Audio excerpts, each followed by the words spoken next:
There are literally rolls upon rolls upon rolls of state quarters out there and 90% silver quarter rolls, as well as all the others, America the Beautiful, the Territorials. Some people collected complete roll collections of the state quarters, and they were extremely popular until the program was complete.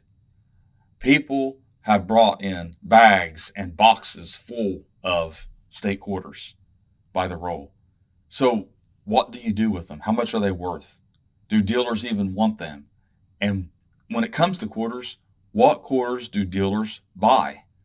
Well, we're going to cover that in this video because the state quarters are out there in the billions. There's probably a couple trillion. I don't even know. Haven't even figured up all the vintages, but they are billions out there. We're going to look at each issue and what you need to know if you want to sell them or if you want to buy them and collect them. So everybody knows I have a help community. If you need help, go to the link in the description of this video or in the pinned comment, and you can post an image of your coin over there front and back, and we'll be glad to help you. Also, here's my website, portsmouthcoinshop.com. I mean, we've got all kinds of coins up, and also right now 5% off all silver dollars until the end of this month. So you have till December 1st. And it's also on proof sets and mint sets, commemoratives, silver eagles, you name it, we have it over here, and we have 5% off automatically applied. Plus, we have so many other world coin lots, we have the scratch and dent lots, we have Morgan dollars up, and we have 90%. So if you get a chance, come over here to portsmouthcoinshop.com and check out what we have to offer. So first off, let's go to a price guide here. Now, as you can see, you have the Washington quarters started in 32 and all the way to 98 before they changed the design. The silver quarters are 32 to 64. So anything 64 to 32 is going to be 90% silver, and that's something that dealers and collectors alike buy. So you're looking at about $5.50 melt for a quarter, but there are some that are worth some money, and we're going to take a look at that. So what you have to do is when you want to look at price guides like this, you want to look for the coins that have the most value, obviously. And we know that the 32D and S are the key dates of the Washington Quarter Series.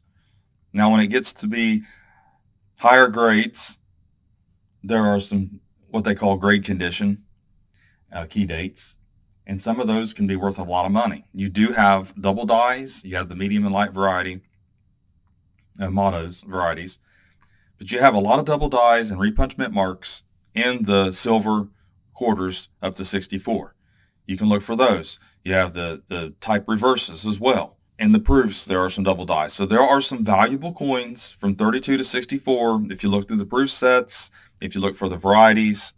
And in the early coins, especially in the 30s and some of the 40s, in the higher grade, you can see how much they're worth. So any dealer that's going to buy these, the high grade ones, they'll have to be in a holder, PCGS, NGC, even Annex. They're just not going to buy them for these values even if they look nice for the graded values. Now PCGS is high. We can't go by this value here. What you want to do is you go to eBay and see what it's sold for, go to Heritage Sold Auctions and see what they're selling for. Those are the best ways to figure out what quarters are selling for. But you can scroll down through here, and like I said, you can click on the plus sign and you can see what value or what variety to look for. Click on the link here and it'll show you an image of it. You can go to varietyvista.com to check out what they look like and the die marks and things like that. So it's very important here that you know this information because there is some money to be made in quarters, even though they're one of the most common and least desirable 90% constitutional coins. But they're out there in abundance, and most people aren't even looking at them. Not for the varieties and things. Now you also have the state quarters, the territorials, Washington, D.C., you have America the Beautiful, and then Washington Crossing the Delaware, and then American Woman quarters. Now, when it comes to these, you want to know what they're worth, and most of these are not worth a lot. But in 2019 and 2020, the Mint released W Mint mark examples. Those are desirable. You'll have the one with the 75 Privy mark on them for World War II, And then you've got the 2019 with the W Mint mark. Those are worth $5 and up, depending on what condition they're in. They're worth 12 to 15 bucks, and some of them that are graded are worth hundreds of dollars. Depends on how high of a grade. And you can check that out by just clicking on America the Beautiful link and scrolling down to the values to see where they're at, if you have one that might be worth sending off for grading. Because it's almost better than finding a silver quarter. But you have the 2019 Lowell, and it shows you that in 67 it's worth $425. Now you won't get $425 out of it, but if you found a roll of these, or just a couple of them, and they look mint state, you might consider sending them off. Maybe send them to Annex first. If Annex grades a 68, you know it's probably going to be a 67 and a PCGS holder. No guarantee there, but more than likely it's going to grade a grade less. So those are worth looking for. You do have some registry quality in some of the state quarters as well that are worth some money, but some of those have come down in value. But you can take a look at those as well and see which ones is maybe worth sending off if you have rolls and rolls of these, because people are bringing in rolls and rolls of quarters. State quarters are very, very numerous out there. They're not silver. A lot of people hoarded them instead of circulating them. So when you check out the 99 here, you can see that in 68 and even in 67 plus, they're worth a lot of money. It's going to be hard to get those grades, but if you've got a little spare change out, and actually it's going to cost you a lot of money, but there's dealers out there that are doing this. They're sending rolls and rolls and rolls and using bulk submissions.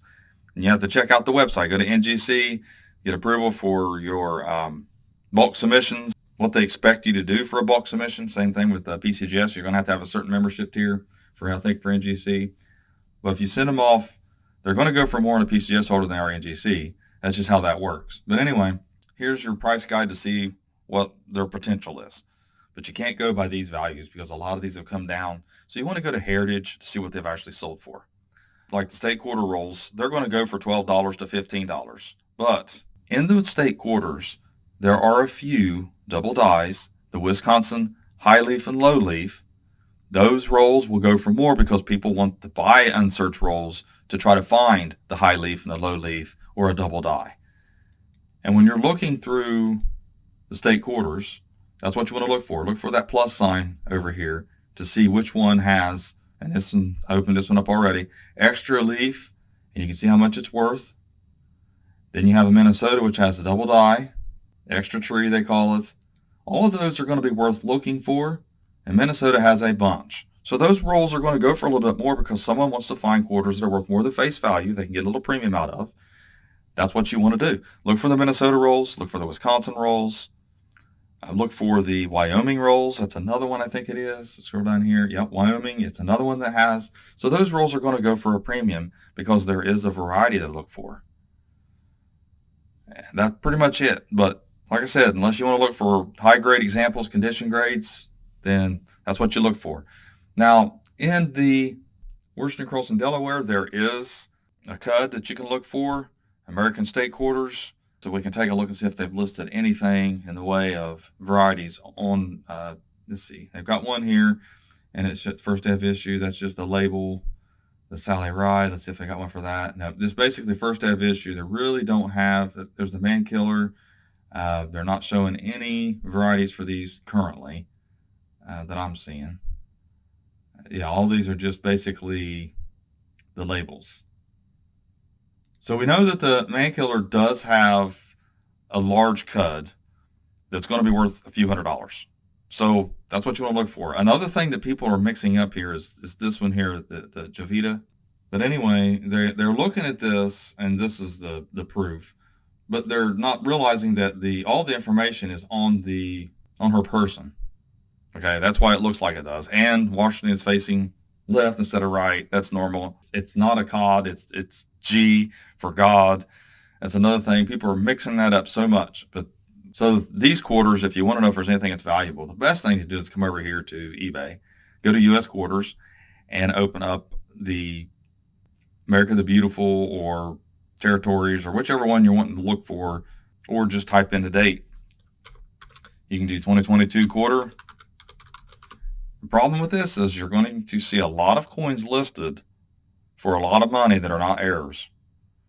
And this is a good learning experience for anyone. You don't want to fall for these non-error coins and think that you have one.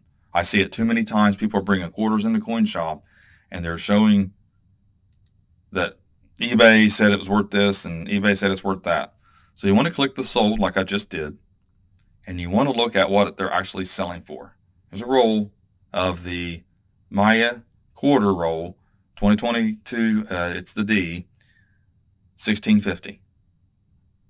Okay, and you've got painted quarters, you've got quarters, a lot of people are mixing that up too. They got quarters that are toned or quarters that are gold plated or silver plated. You got to weigh them. They have to weigh off planchet. They have to weigh a silver planchet weight or they're not. And that's very important to know that. So you can see what some of these rolls are selling for and see what the coins themselves are selling for. And then you got to figure how much it's going to cost you, at least 11% here with PayPal fees or whatever you're doing with the eBay fees. You got to take that off of this. So, you got to see if it's worth it or not. You can do that with all of these quarters, the 32 through 98. You can see what they've sold for. And you always want to go to the sold examples. That way you know exactly what they're selling for. eBay is going to be the latest market trends on some of this common stuff. But you are going to see a lot of bad information when you use eBay. People who don't know what they're doing or people who are just crooks. And they're going to be listing things that are misrepresented, misidentified, or just outright lies on these quarters because there's so many of them out there that's like the pennies. They can sell them for whatever they want or try to. It's not against the law. But in our hobby, to keep our hobby safe and honest, we do have price guides and we have what people are paying for things. And as long as you go with those averages, you're going to do all right. But you want to make sure that you know the difference between a bad listing and a good listing so that you can determine the value of your quarters, how much you want to pay for them. But I can tell you right now, you can go to a dealer and probably get a complete state quarter collection for very little money. And then if you get on eBay and you look through it, you might be able to find a good deal there, but you look through it, you don't want to fall for all these lofty values that are listed by very low, zero feedback sellers. Let's put it that way. There's a lot of that going on. I haven't really figured out exactly the reason and motive behind that, but I can show you up here that we were looking at it before I put the sold. Look at this. This is the perfect example. And when you click on it, just calling it a Scarface error. When you click on it, then you look and it's low feedback, forward feedback. And I'd be really surprised if their feedback is anything about coins. It could be, but it might not be. But they're showing the Scarface and it looks like a contact mark. But you do have this one here. That one would be worth looking for. Okay, that's an example of that. But if you really want to know what grade that you should be looking for when it comes to state quarters, what dates to look for, what varieties to look for, you'll want to use a price guide. You want to use VarietyVista.com, even use error-ref.com, and look up what coins are worth in certain grades and what varieties are worth and which ones are you might be able to still find them in rolls. So that's what you want to look for. Dealers, on the other hand, are probably not going to pay you much of a premium for the rolls. A lot of them don't even look through these rolls. I have people who have brought in complete collections, roll collections of state quarters. And a lot of times we turn them away, but we'll buy some. Sometimes we'll buy them, but you almost have to pay face value for them because when you can only get $12 to $15 out of most of the rolls, it's really not worth it when it comes to the fees. Even with PayPal fees, that's 3%. You take 3% off of $12 and see where you're at, or $15. If they're rolls from the U.S. Mint, those rolls have a little more of a premium than that, but not a lot more. There's just so many of them out there. So anyways, thanks for watching my latest video. Please like, share, and comment, and have a great day.